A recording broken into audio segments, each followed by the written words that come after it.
राजा को एक बुरी खबर मिली कि किसी दूसरे देश के राजा की सेनाएं उसकी सीमाओं पर हमला करने लगी हैं।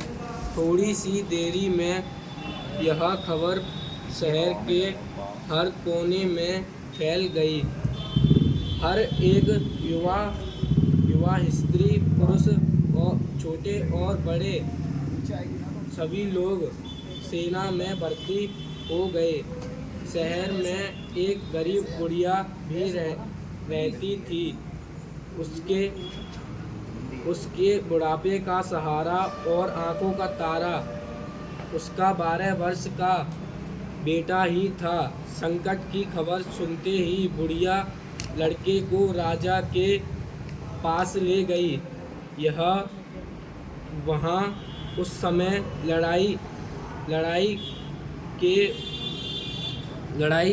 के बारे में विचार हो रहा था। बुढ़िया राजा के सामने खड़ी होकर कहने लगी कि मेरे पास कोई भी वस्तु नहीं है जिससे मैं देश की सेवा कर सकूं। मेरे पास यही इकलौता बेटा है। दूसरी माताएं जैसे लड़कों व लड़कियों को लड़ाई में भेज रही हैं, वैसे ही मैं भी बेटे को लड़ाई में भेजने के लिए उत्सुक हूँ।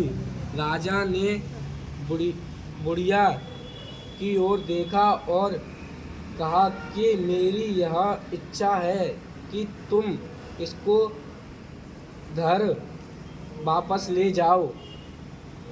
मजबूर होकर राजा को उसका प्रस्ताव मंजूर करना पड़ा। लड़ाई शुरू हुई और बुढ़िया का इकलौता बेटा मारा गया। जब बुढ़िया यह खबर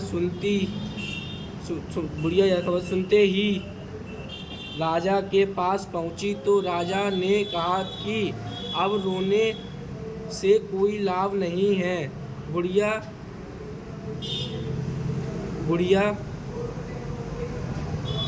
बोली, मैं इसलिए रो रही हूँ,